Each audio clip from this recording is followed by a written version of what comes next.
Join us on the Swim Monkey. Swim Monkey TV. On the Monkey.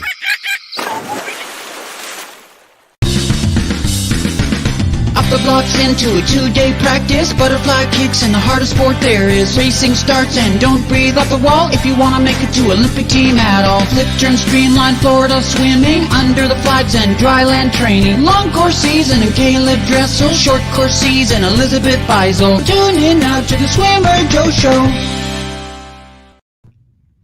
Hello, everybody. We are back again for another Coach's Happy Hour, and super pumped for tonight's show. It's going to be a great show. Sid is caught in traffic, and we're just having a good time. So we have a great show. We're talking with Penny Heyns from South Africa. She is the only woman ever to win the 100 and 200 breaststroke in a single Olympics, 1996. And she's been to a few Olympics. She's done a lot of great things in her life, and we're going to talk about all of them, or at least a few of them, and it's going to be a good time. And after we get off of this interview with her, we are going to bring on Brendon Dedekind, another South African Olympian. He is a Knoll. We'll let him slide for that one. But we're going to talk about the interview after this, and also Sid will be joining us in about 20 minutes. So if you guys have any comments, any questions, anything like that, put it in the chat, and we will, of course, like we always do, try to answer them.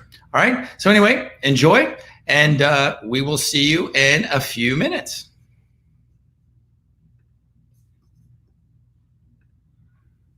All right. Super pumped to have Penny and, of course, Sid, our guest on here. Penny, thanks for joining us all the way from South Africa. So excited to have you. Welcome aboard. Thanks, Joe. Thanks, Sid, for inviting me. Yeah. Oh, yeah. Penny, always great to see you. I mean, Joe, come on. The first woman, the only woman right before Lily to win the 100 and 200 breast at the Olympics. Was that Atlanta? Was that? Lily hasn't done it yet. Oh, yeah, that's right. We're hoping for that this year, but it hasn't happened. It's going to be interesting. Yeah. Penny's like, no. But that was Atlanta, right, Penny? Yeah, it was Atlanta. Yes. Yeah, correct. Yeah, that's awesome. And I know Penny's hoping for, she wants Lily to do well, but she's like, no, don't break my streak. I want to have my streak forever, of course.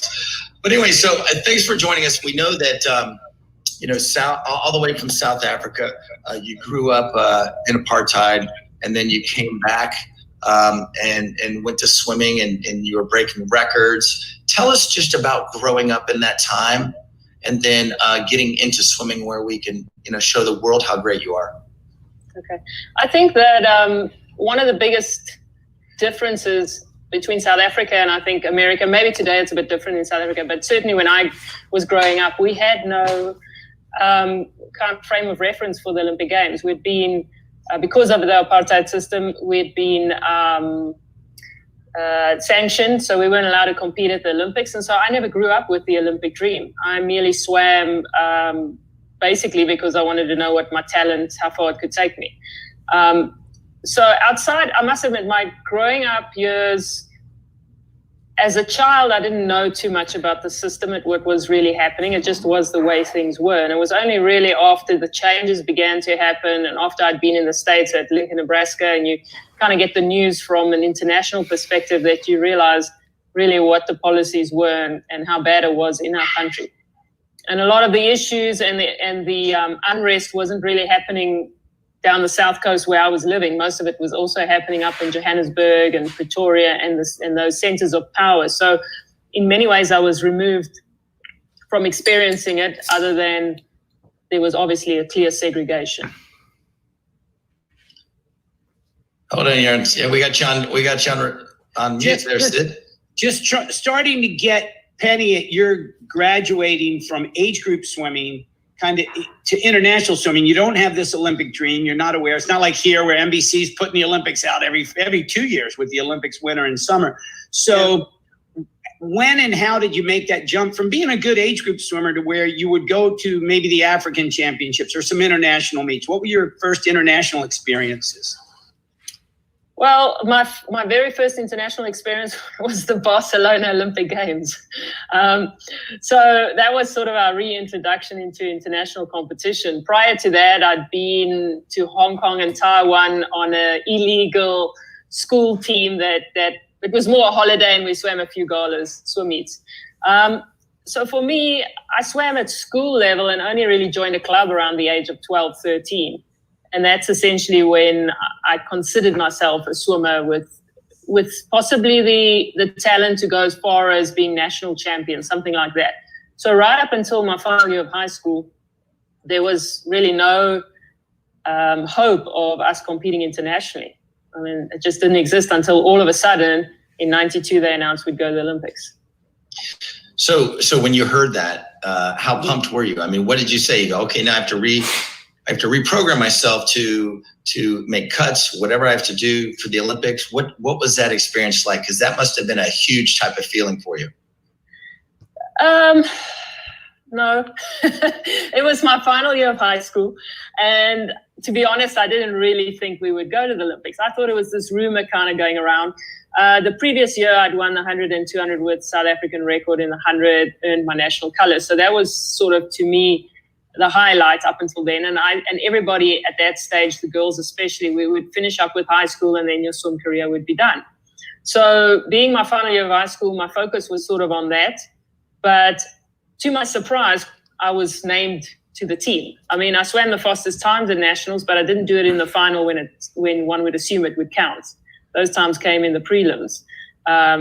In fact, the 200, I never made the final. I went too easy in the prelim, so I swam in the B final, but swam way faster than the winning time of the final. So it wasn't a fairy tale Olympic trials, and so I didn't think I'd make the team, but they didn't. With those years, we just decided to take a team. We didn't go on A or B cuts. Although the times, I think most of us, we did swim B cuts. So yeah, I was thrown in the deep end. Here we go, the Olympic Games. I was really overwhelmed in Barcelona. I think we weren't told, for instance, just a simple example, nobody told us don't eat everything in the cafeteria when it's open 24/7. So we didn't really behave ourselves like elite athletes, and that certainly showed in the water. And I always joke and say I came very close to last place in both 100 and 200, I think 32nd, 33rd or something like that.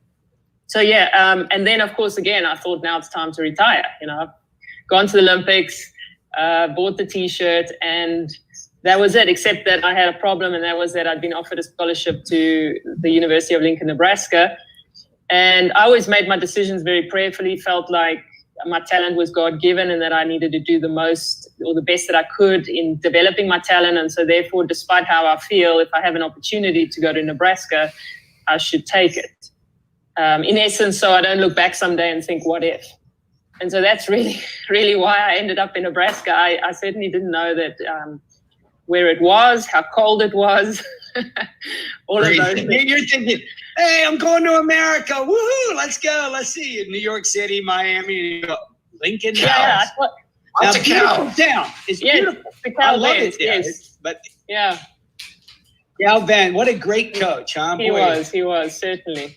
Yeah, and who was the first South African to go to Nebraska? Wasn't it Peter Williams or something? Yeah, it certainly wasn't Peter's sort of generation, but I'm not sure who it was. There were a couple of them that went over around the same time. Seems like they have the connection there, Sid. You know, Nebraska's got the connection. We had the connection. Once Cal was gone, that connection was severed. My first time to Nebraska, my 25-year-old son, he'll be 25 in a month, was 8 weeks, and we were coming up to swim in the sprint meet. I was coaching University of Miami, and we even had a 4x25 relay. Nebraska's always thinking outside the box. Those guys were great. We loved going up there. So it was kind of a cool little made for fun meet with 4 or 5 teams. And but you had to learn a lot about America and Lincoln, Nebraska. But what changed when you got here and you said, oh, so this is what America's really like? It's not this.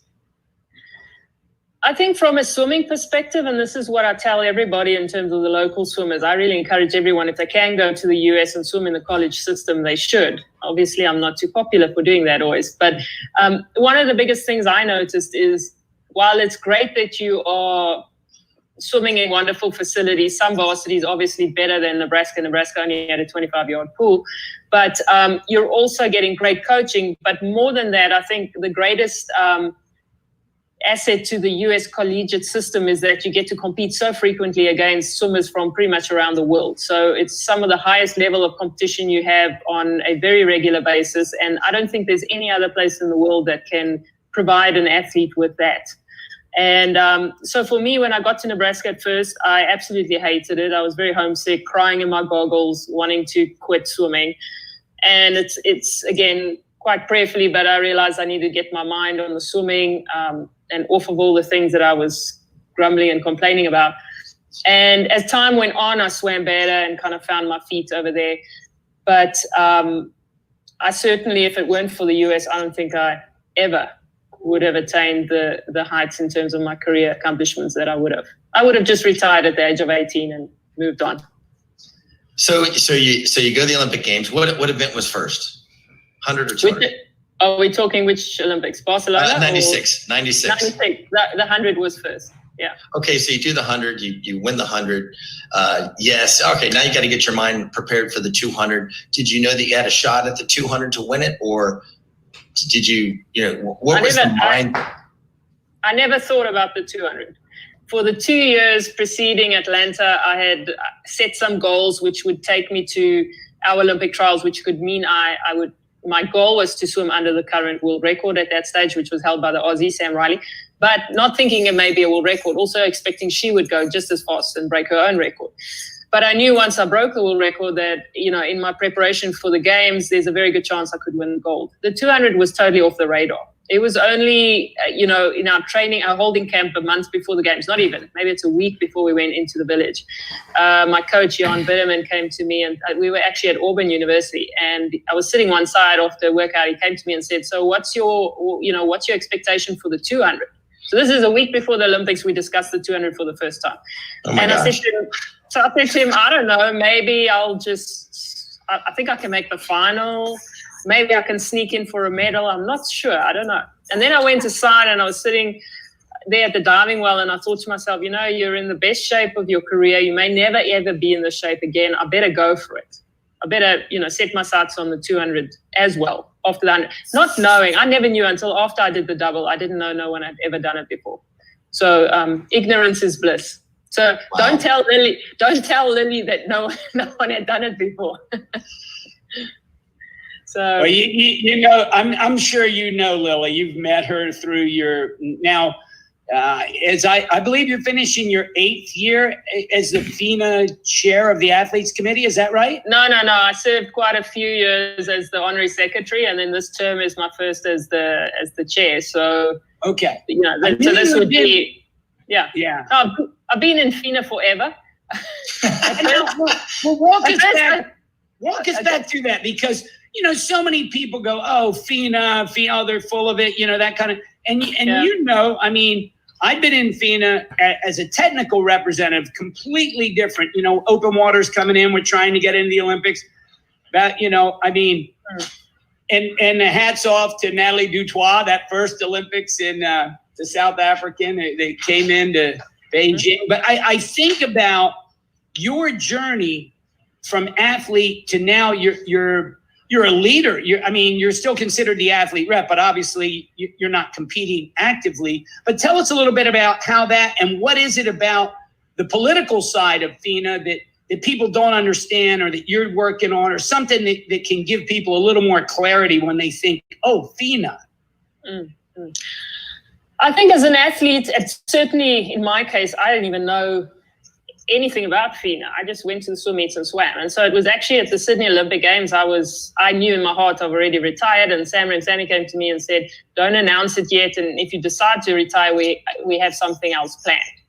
So I was like, okay, I don't know what this is. The following year, I'm on the FINA Athletes Committee, and as I say, I was very cynical, the way most young athletes are when they retire. I wanted to tackle the issues around doping, because that had been a big topic during the Sydney Olympic Games.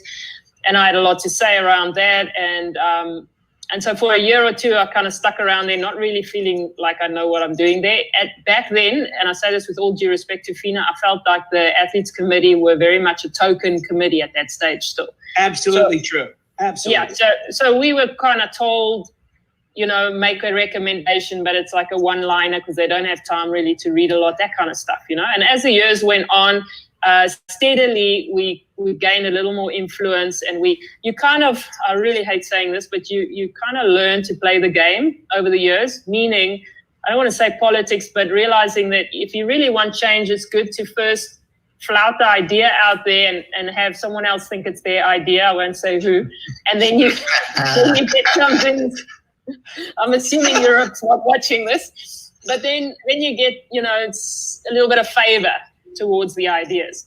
I think what's really happened over the last few years is, I don't know if you're hearing this, I'm getting an echo. Yeah. I think what's happened over the last few years is that we certainly now are taken seriously as a committee. I think in the last 8 years or so, possibly even 12, the members on the committee, and obviously they've changed somewhat over the time, but they've always been very committed. They're serious. It's not just like it used to be my first 2 terms. And as you would recall, Sid, with I think we've made huge strides in the last 2 years. In Budapest, we were having a discussion with the help of Kirsty Coventry, of course, who was then just about to become the chair of the IOC committee. So Kirsty and myself, Aaron Pearsall, we were having a chat at the open water with Hussein and I think Dale. And we were talking about the need that, we need to be able to elect our committee overall. That elections must come in. Secondly, that the committee should be able to vote for the commission members, the chair, the vice, and the honorary secretary. And then, of course, I feel the biggest feather in our cap is that we now have 7 votes in Congress, which no other FINA body has. It's only the national federations that have a vote. So the athletes committee now also has a vote, and I think that's our strongest position. Aside from that, prior to all of this, we had already gained a lot of favor, I think, within all of the technical committees. They've been drawing us in as athletes, our opinions. I remember this already since 2009, 2013. And then now we are we have 1 AC member on each technical committee. That's a full voting member. So for the athletes who are listening, you may think there's no athlete voice when it comes to the rule changes. And I've heard criticism about nobody asked us about the backstroke, the wedge and all this stuff. But meantime, that's actually rubbish, because you had the likes of Aaron Pearsall and Natalie Coughlin and others actually working on the invention of this, and these ideas came from the athletes originally. So I think our biggest challenge up until now has been how to communicate better with the athlete body, the larger athlete body. And I think we made some nice strides in Gwangju, where we had some initiatives where we could introduce ourselves as an AC to the athletes. And now we've got, I think, a mailing list of almost 1,500 athletes, and I'm talking some of our top athletes in the world. So we are working on that strategy, but it's something we've got to continue improving. As far as the criticism that FINA always receives, I think a lot of it is a lack of communication. Athletes have a lot to say out there, but they don't actually know what FINA has been doing. And with the starting of the ISL and all this, I had a lot of comments from people that, FINA just takes all this money and sticks it in their pockets, and ISL can take over. And I'm saying, but, who's going to develop grassroots level? And I think all the support that trickles down, I think one of the programs that I'm so proud of, not that I have anything to do with it, but that FINA is doing it, and this is the scholarship program. I met a guy at Tanyapura, an athlete from, I think, Syria. And I mean, he's coming out of a background where he didn't have a home. It had been bombed, all of this. FINA put him on a scholarship to Tanyapura. He trained there. Now he's making the semifinals at the World Cup meets. So the FINA scholarship has not only allowed him to continue swimming, but essentially has changed his whole life. And I think those are the kind of stories that the athletes out there and the coaches and everybody criticizing FINA needs to hear, because I don't see the ISL and others doing that kind of stuff. No, and certainly I'm glad you brought up the ISL. Joe and I have talked about it on a number of occasions. And of course, all the swimmers that are at that point in their life where, hey, I can make a little money and keep swimming. It's absolutely wonderful, and we're thrilled. I think it's brought out, more opportunities, obviously, and excitement. And I think of my 20-something-year-old coaches, they're just glued to that all last year. They knew the point. They knew who should swim. It was great because then all the high school kids on our team were getting into it. Yeah. So I think, but when we step back further, Joe, Penny's talking about at Budapest, at World Champs, she's sitting there in a meeting with 2 or 3 of the very most powerful people in swimming. And Kirsty Coventry, who became, she was Zimbabwe, so you had a couple of strong, young African women who had been elite in their sport that are now, it gives me great hope, Penny, because I know where we've been. And just like you, when I first got down to a FINA technical committee, I would, you're going to be one of the fat cats. Oh, you don't really care. You're just about your. And meanwhile, you've been there with us, locked arms on open water since Fran's death. It's been escalated to athlete rights, the athlete safety. The reality is, Joe, we would never be where we are today in the world without people like Penny, and especially Penny. So thank you. Thank you. Thanks, Sid. I appreciate it. But I think I agree with you about the ISL. I think it's so exciting, and I think it's wonderful for the young athletes to be able to be part of something like that. I think the key, coming back to what I said about the college system, that's what the ISL is doing. It's creating another avenue where those athletes have the same experience that we had on the US collegiate circuit. So that's why it's awesome. And, we as an AC, I must say, I think it was around 2009, we were talking about how we can get the Ryan Lochte's and the likes of his talent to come to the World Cups. And of course, we did discuss this with Cornell and shared the idea of why don't we create these teams. So the sponsors own a team and they kind of incentivize the athletes to come. But then obviously FINA, this is the feedback I got, is FINA is about working with national federations, not, professional teams. So we couldn't do it. But so I want to say, FINA, we did discuss it. The AC had an idea, obviously not as developed and as professional as the current ISL, but I'm glad to see it's happening. I just hope that the athletes are treated well and that they don't become abused along the way, overcommitting themselves possibly. And also, I don't see a reason why there needs to be this animosity. It's still my heart that somehow we can find a middle ground. And I have been speaking to some of the team managers about how we could do this. And I have created opportunity for 1 or 2 meetings between a bureau member high up and them to discuss opportunities. But it's all just still throwing ideas around. And I think it's still too early. It's early days. ISL needs a year or 2 to kind of get through its growing pains as well and realize things aren't as rosy as they think. Yeah, and they're also going to have some trouble, I think, going into 2021 in the Olympics. So they've missed this year and they're going to miss next year pretty much because none of the big names, I think, are going to do ISL next year because they're going to prepare because they're going to be playing catch up if they haven't been in the water. So anyway, there's going to be some trouble there. But what Sid and I like about ISL is the excitement that they're pushing through this thing and getting so hyped, and the lights and the water lights, the whole deal. And I think that swimming is so, and listen, I was a swimmer, Sid was a swimmer. Of course, Penny, you were a swimmer. It's boring. Okay. You're looking at a black line and you're in it. It's boring. It's 5 a.m. You're in Nebraska in the hole in Nebraska. I mean, it is boring, gray, but now we got this ISL, and my thing and Sid's thing is, how can we pump up USA Swimming to do the same thing, or worldwide swimming? I know FINA does some things, and so I think one really good thing about the ISL is that excitement factor, and hopefully we can get the whole world to do it because I think more and more athletes will join swimming because of it, and So I think it raises the profile of swimming, which we want. The challenge is the calendar is getting, more and more full and jam-packed, and so that becomes a challenge. Obviously, I think the whole world of swimming and how you train and prepare is changing. We're becoming more like track and field athletes who compete so regularly. We've seen the likes of Katinka, Asu, and others that it really works for them. Personally, I think it could have worked great for me. that non-stop racing would have been ideal for me. So the traditional way of training might need to be tweaked a little bit to be able to accommodate all the opportunities that are out there with regards to FINA events, the ISL, and, like you say, FINA's also got the Champion Swim Series, and hopefully, I hope, who knows what this whole Corona situation is going to mean going forward financially, but the hope is that they would continue to grow that, and ISL will continue to grow, and that way we can also, because of the financial benefits, create a scenario where there's more longevity in the careers of the athletes also.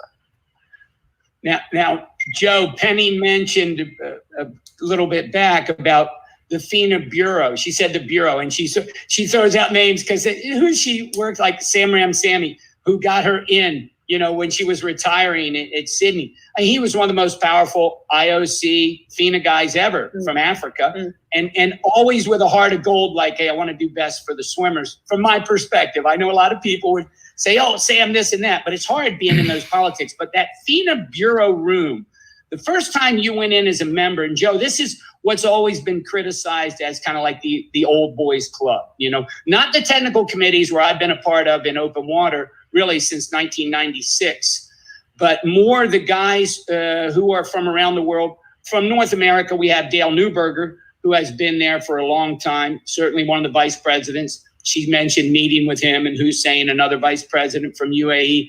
But Penny, you go into that first room as a young woman. Now, this is the old boys club. What was it like, your very first meeting? What was it like, and how has it changed since that first meeting? I think the fact that, like you say, Sam is just, I know he gets his criticism. Just to go back a moment, just so you know, the reason I went to Barcelona is because Sam really fought for me.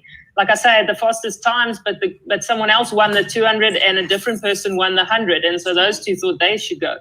And Sam stuck to his guns and really insisted I go. And without him, I wouldn't have had a career beyond Barcelona. Having said that, also, he is the kind of person, if he really believes in something, he will fight for it. He won't compromise.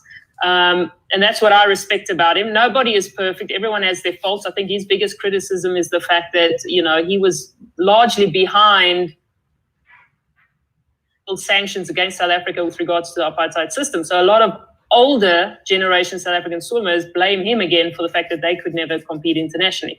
But because of Sam's position and because of my relationship with him, I felt comfortable, and because of Kirsty Coventry, obviously, because being IOC, she had that inroad, I felt comfortable to interact with Hussein.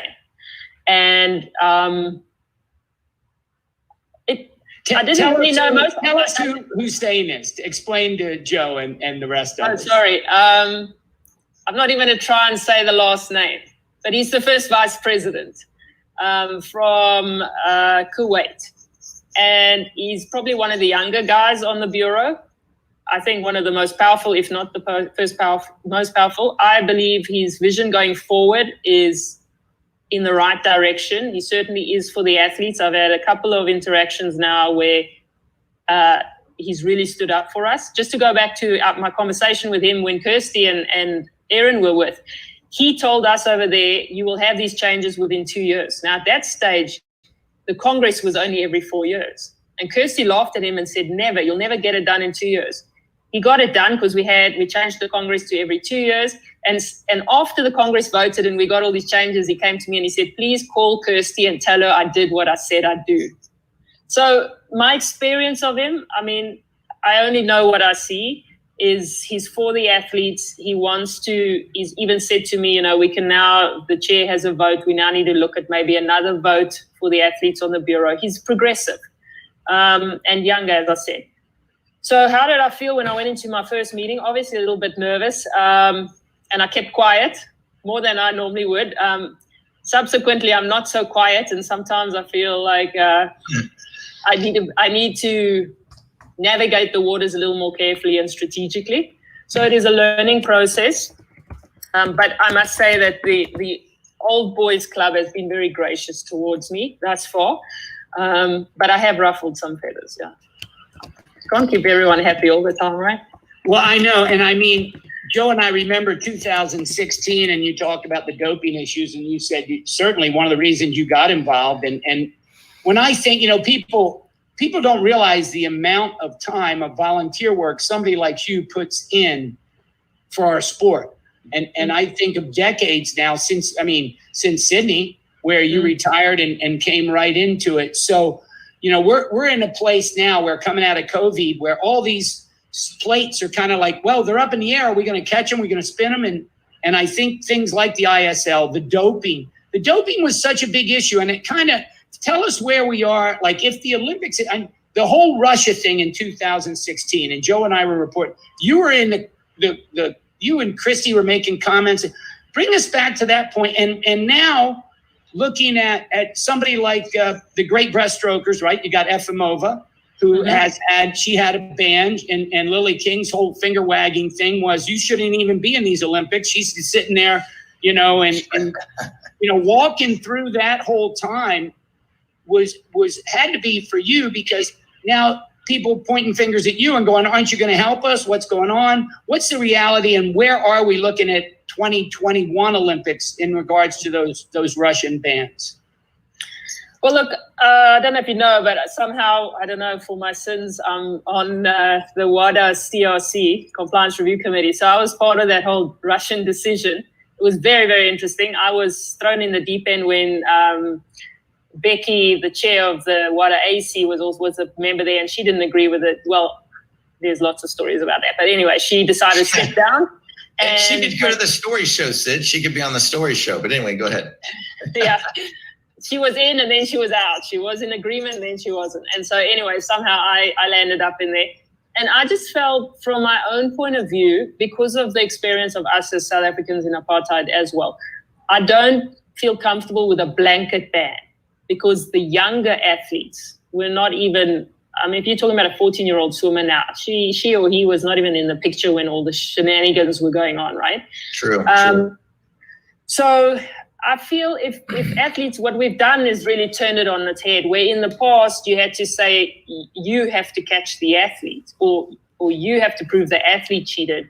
What we said in the Russia scenario is that if the athlete wants to compete, they have to prove and jump through the hoops to prove that they weren't in the limb system, and they hadn't tested during that. They had been tested frequently in the lead up, and all these hoops that they got to jump through. And it's not the easiest thing either. So the hope is that if you ask about 2021, I want to believe that, and I don't know if this is so much a FINA thing, it's really going to come down to the IOC and WADA, but I need to believe that those Russian athletes who do get to compete, first of all, will not do so under the name Russia or under the flag Russia. They shouldn't even be, what do they call it, neutral athletes of Russia. The word Russia mustn't exist. And so then they get to go in there and compete as zeros or whatever they are. And not I shouldn't have said that. Little stars. So they get to go in there and compete as that, and having jumped through all the hoops. You talk about Efimova. There's actually a younger Russian girl. She won 100 and 200 at Budapest at the World Juniors last year. I can't remember the name, but she's really good and someone to look out for as well. So you're going to see the younger guys coming through. But I think as far as 2016 goes, I think it's very unfortunate that Lily reacted the way she did. I don't criticize the fact that she could have felt the way she did. It's understandable. But I don't think it garnered her respect among many people. I agree. I didn't like it too much. I didn't like it too much. No. I felt I could have had, I lost a bit of respect from that. I think if we're really honest and we're going to look at an Efimova situation, you got to go back and really look at the circumstances under which her first ban took place, and the reality of what could have happened. I mean, there were Americans around the same time that also got bans that no one's wagging fingers at. The second ban, if you really want to be honest, look at the timeline in terms of when, the ban came in play and when the meldonium had been taken and how much was in her system. I do feel a little sorry for her as well.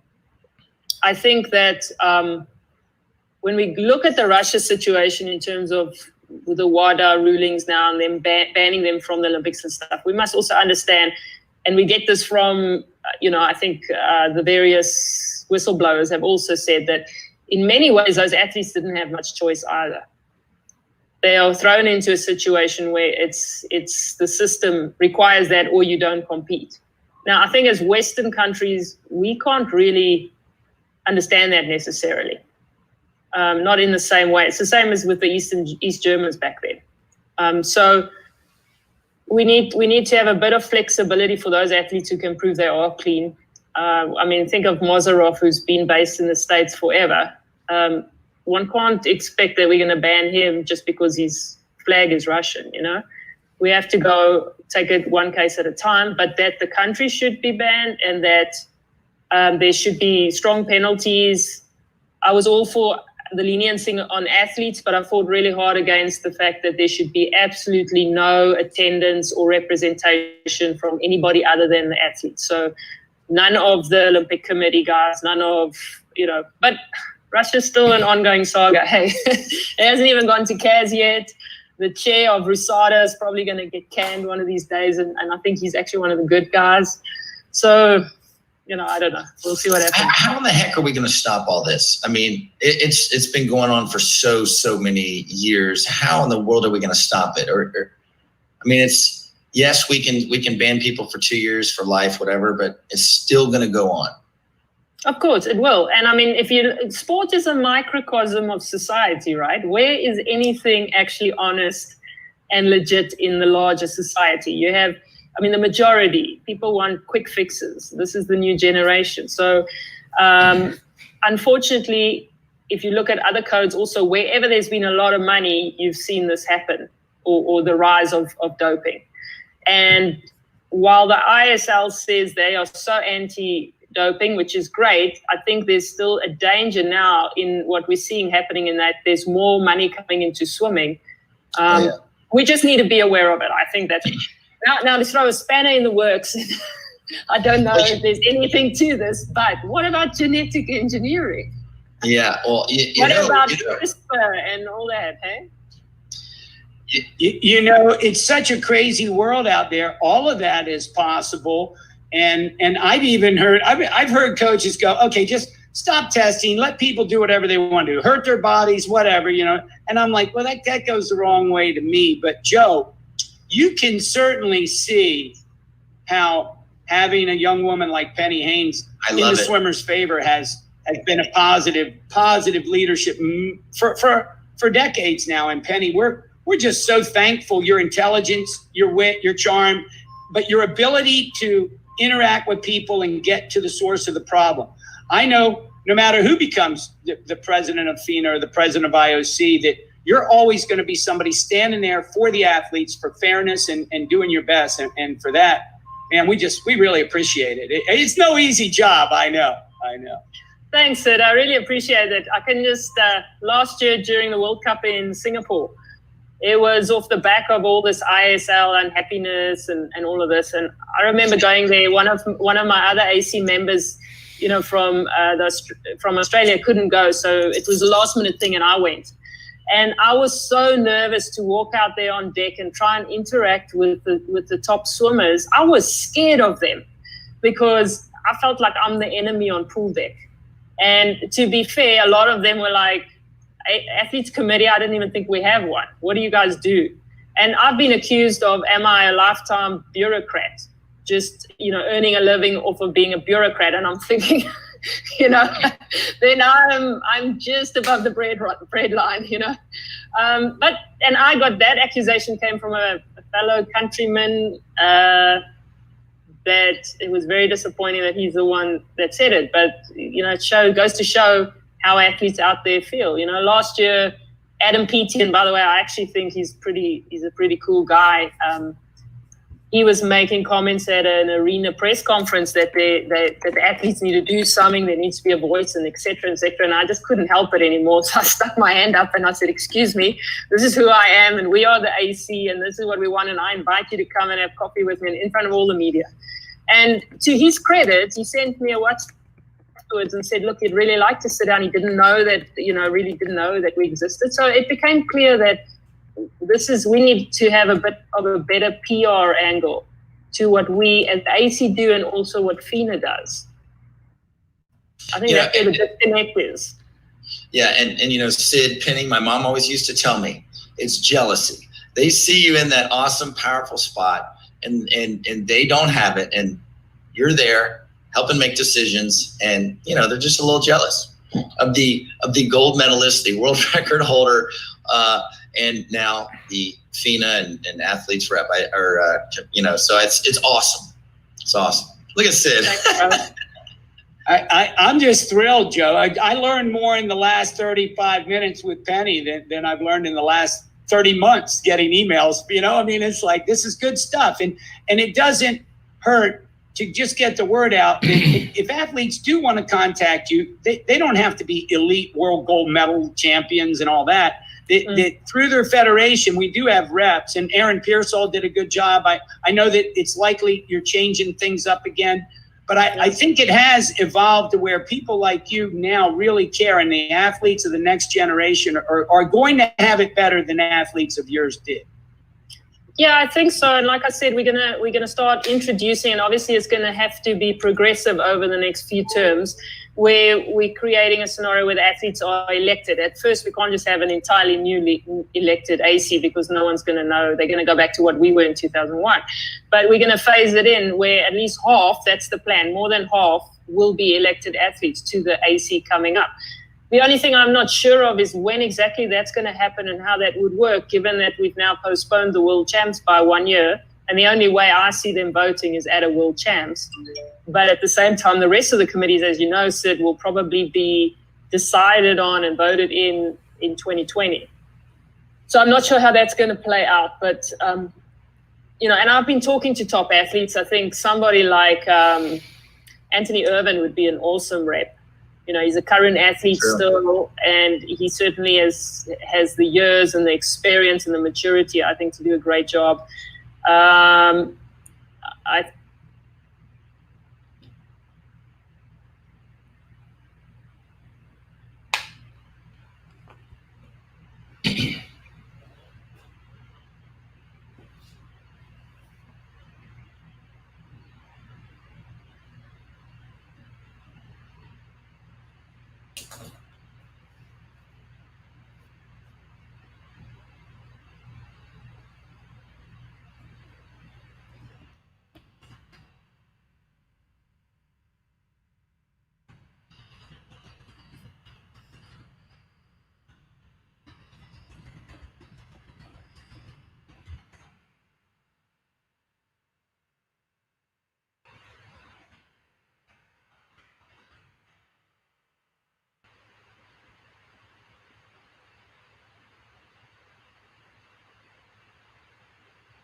Listen, I think you're younger than me. Hey, Joe.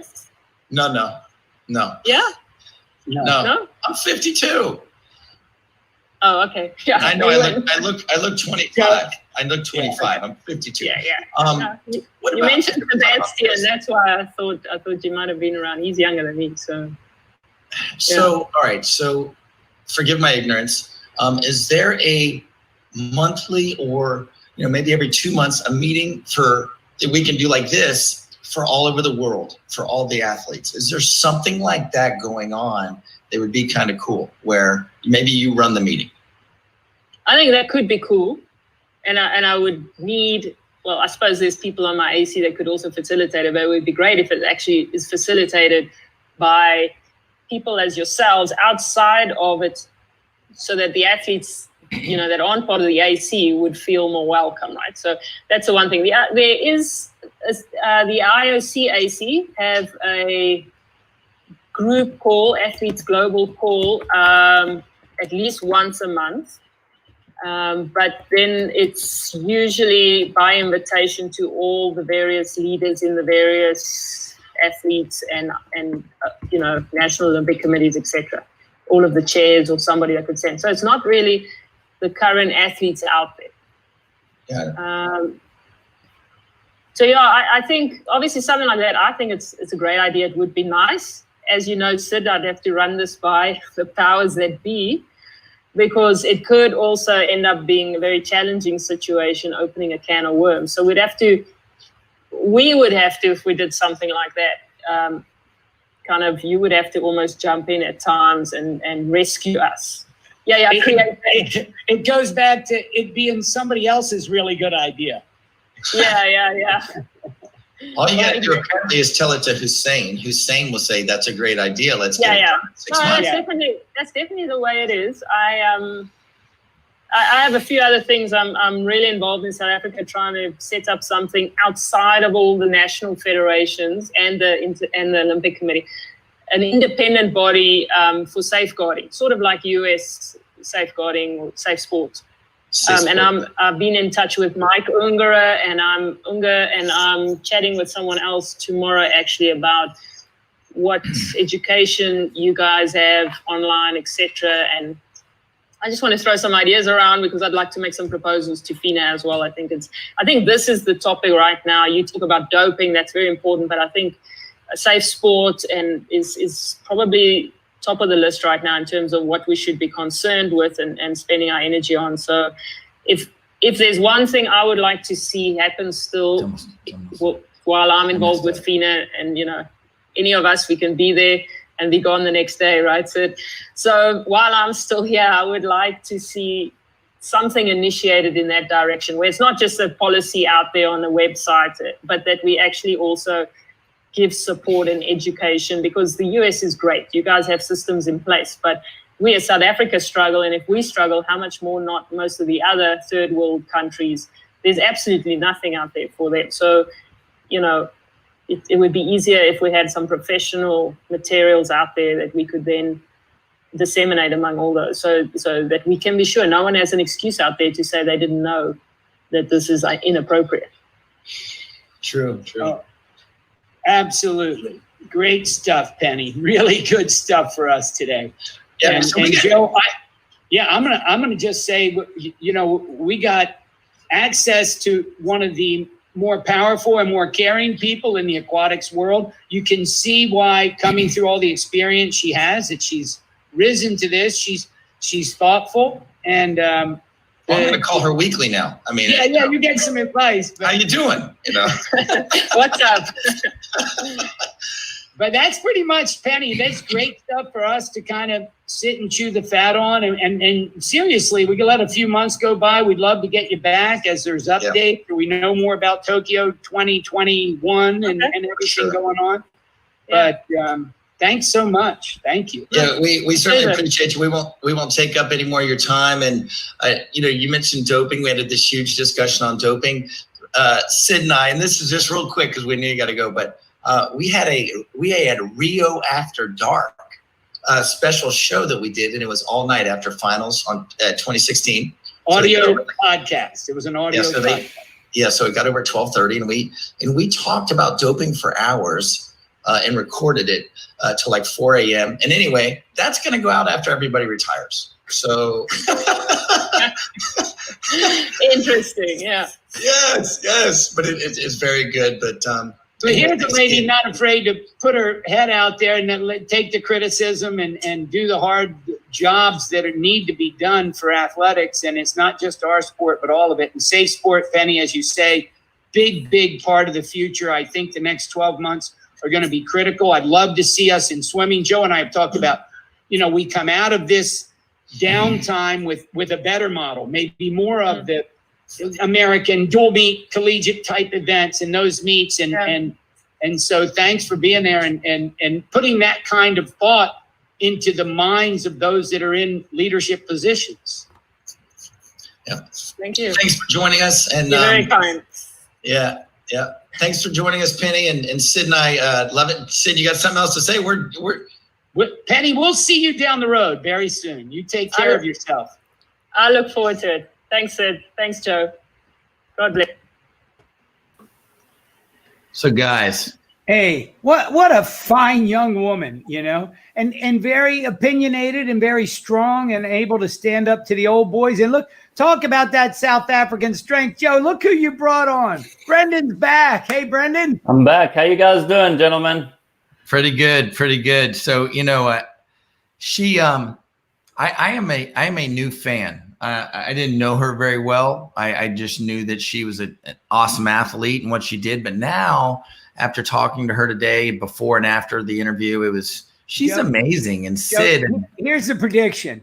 Her best works over the next 20 years, because she'll be like retiring when you and I are like watching the old videos, go, oh yeah, and believe me, if she continues down this path, because Brendon, and like I said to her, I think it should be better for the athletes of the future than the athletes of the past. And that's her whole goal. Look at that, right? You've followed her whole thing, Brendon. Tell us what's your take on Penny Heyns? Yeah, so it's so interesting. Last time I was with you guys was another South African, right? John T. Skinner. So here's a trailblazer. Then you got Peter Williams, you got Francois Boshoff, you've got a whole plethora of people. And I was actually trying to go to Lincoln, Nebraska too. And then I went there when I was here, and I was like, I'm glad I didn't end up in that town. Not that it's a bad town, but Tallahassee's a little bit better. Yeah, I will just say this, right? So Penny's actually one of the reasons that I give credit, as well as John T. and Peter Williams and a couple other people. Like, she gave me the belief that breaking world records was possible, because until you're actually on a team with someone, I think the elite swimmers are in a magazine and they aren't reachable. And so when I was on a team with Penny and I'm having breakfast with her, lunch with her, dinner with her, and then she's like getting up and breaking world records 21 times in a year, I'm like, well, if she can do it 21 times, maybe I can do it one time. Yeah, agreed. Yeah. It's crazy. I mean, it's absolutely crazy. Fair enough. All right, so Sid, we were talking a lot about FINA. I know that we have a lot of people on that hear FINA and they go, what is FINA? What the heck? It's a French acronym, Joe. So you can't use it in Scrabble, but it's Fédération Internationale de Natation. And so it's like, it means the International Swimming Aquatics Federation. It's about the governing body of aquatic swimming, diving, water polo, open water, high diving. All of those fall under FINA. FINA then they belong to the International Olympic Committee as an IF. IF means International Federation. FIBA, F-I-B-A, International Federation for Basketball. Okay, but athletics is more kind of comparable to FINA, simply because they have track and field. They have all the other events, and FINA has the ancillary. For many years, open water was just one of the three-ring circus on. But now that we're at the Olympic table, we just got to firm it up. We got to make sure the next 2 years go well. Brendon, what about you? When you think of FINA, did Penny you watched that little interview? Did she bring any light to I mean, you knew she was doing her work, but how do you see it from your vantage point as an expat who's living here in the States? Yes, I would say most of the FINA work that Penny's done has been post her swimming career, and most of the time I was close to Penny was in our swimming career. But what I do know about Penny is she's probably the first thing from a bureaucrat. So anyone that thinks she's a bureaucrat doesn't know Penny. And so I think she's a good person to have in there. Obviously, as we get older, we realize there is diplomacy to these things. So she has to be diplomatic. She can't just go in there and throw hand grenades. But at least I'm 100% confident that she's got the best interest of the athletes in mind. What I would like to do is have a show at some point on understanding how the swimsuit saga came into the FINA thing. And because when I was swimming, we had the one swimsuit, and then suddenly the Speedo suit came out, and then everybody had a arms race war. And I would love to hear a story on that. We could probably do a mini series on that, Joe. I mean, the saga, the money, where did it come from? Where did it go? I mean, I was in Rome. Brendon, you remember that World Championships in Rome? One of the more memorable ones, and that's when I retired from FINA. We had just gotten Beijing over with in 2008. It was 2009, and I was like, okay. And my good friend Andrea had the whole big thing in the Mediterranean with open water, but the swimsuit was you walk down the gauntlet of everybody had all these plastic bags to put on you and show you how to zip you up, and everybody's riding. It was insane. It was insanity. Oh, If you could go 142 in the 200-meter free, right? In one of those, yeah. which happened. It's freaking awesome. I think we should see what we can do. I mean, well, I just thought to go Penny brought up some good points too. In my vision, Joe, what I'm praying for, Brendon, is that over the next couple generations, that those kids that are now so active. I look at my 21-year-old daughter. God bless her, man. She is all about equal justice, and she is graduating this year as an athlete. She'll probably lose her. I didn't say probably. It's possible that she could lose her senior year to this whole COVID thing. Who knows where that's going? That's a topic we don't dive deep into because we're keeping it about aquatics. But I think of the strength of these young people in this generation, and I have hope that with Penny's leadership, that from there, her delicate age, much younger than us, Joe, as we determined, down to the 20-year-olds, that over the next 20 years, they'll help get athletes more involved. They'll see more exciting meets like the ISL come in and all be FINA. Like Penny said, like we want everything to be copacetic. We want to work together. Believe me, she brought up some great things about FINA, Joe. Did you know about that scholarship program and kids getting all that education? Not at all. And we're going to run a clip on that because that was awesome. And that needs to be put out there. Not to mention the unbelievable things that they do with clinics and presentations. And now they're doing it. They're just, it's rolling right into an online and they'll be right back out there. So, no, I'm thankful for her and thankful for bringing out the vision that, yeah, there's still a lot to be done. But in the last dozen years or so, and I've seen, and I tip my hat to the executive director, Cornell Marculescu, Joe, and Brendon. The guy, love him or hate him, he's an unbelievable genius whose passion has been aquatics worldwide. I dare anybody to say they've put more of their heart, of their life into the sport, into the sports. And I know, I mean, he and I have locked horns more than once, and I'm proud to say that, I try to do my best to hold ground, but he's 99% of the time, it's like it's Cornell's thing. But you don't know how much that association has really done. And Penny brought a lot of that out tonight. So I was proud of her for letting us know. Yeah, and I want to add two things quickly. Number one, what you guys are doing is awesome for swimming, right? At the end of the day, you've got to get people out into the public space. And when you swim in a swimsuit with goggles and a cap, no one can see what you look like, which for me was probably a good thing, but for some of the pretty people was, not a good thing. So you guys are putting personality to the swimmers. And then I also want to give a shout out to USA Swimming. Especially the NC2A circuit. I will tell you that any foreign swimmer that comes and swims on American soil will always be grateful that they came here, because America and the American system and the American NC2A system is fantastic. Well, that's beautiful to say as a former NCAA coach, and I loved it. And it's something we hope we can keep going, Brendon. It's endangered species. ECU, save ECU swimming, save them all, right, Joe? All of them. And I'm really afraid of this fall, because if we shut everything down, then I think we're going to lose some more, and that's going to be horrible. All right. So Brendon, you mentioned that, not your looks and all that. Well, I put something on social media today that's got you hooked up. I mean, I made you in your best light. Come on, everybody. I saw that, Joe. I got a couple of likes on that one. That was when my stock was really high and I had hair and I had a six pack. So I really appreciate you using that picture. That's probably the best one I had. Anything I can do for you, man. I mean, we'll do it, of course. And there's Charlie Rose, another Knoll.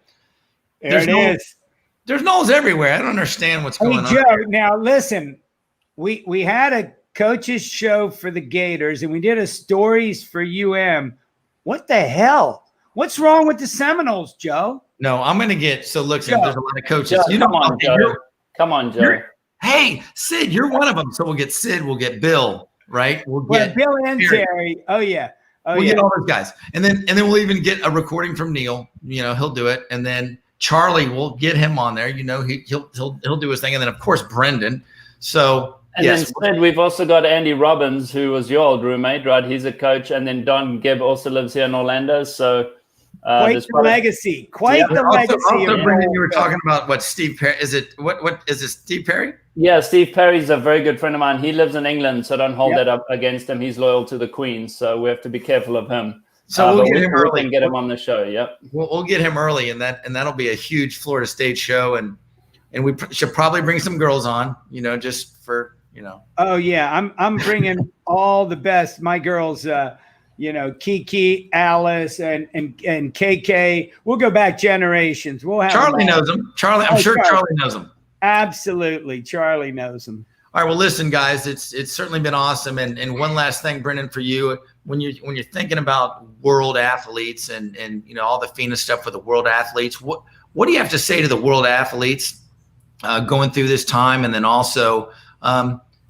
Where should they look for the future? Penny is working on a lot of great things, and the athletes committee is working on a lot of great things. Where are we going? What are we doing? I don't think any of us know exactly where we're going, but the saying that I like, and I think it's an old saying, is when the going gets tough, the tough get going. And from my perspective, at least, swimming taught me a whole lot more about life and about who I am than winning medals at the NCAAs or anything like that. So swimming is a fundamental sport. It's a fantastic sport. It is an old-fashioned sport. It teaches you world skills. And if anything, I would say that swimming is a fraternity and swimming is a family.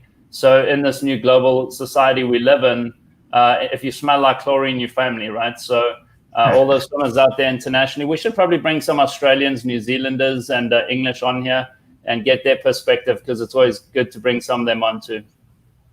100%. And Sid and you guys, just, great show tonight. We're going worldwide, as we always do. We love it. And thanks for joining us, Brendon, with a countryman and a teammate, and Sid rushing from practice. I love it. All right. So listen, we got a lot of shows on Swim Monkey TV. We're still talking Brendon into having his own show with Olympians. And, I just have to back up the truck of cash to his house. And then we'll be good. And then maybe we'll even fly the company plane over to pick him up and get him fired up a little bit. So, but anyway, thanks for joining us. Thanks for joining us, guys. Thank you, guys. Join us on the Swim Monkey. Swim Monkey TV. On the Monkey.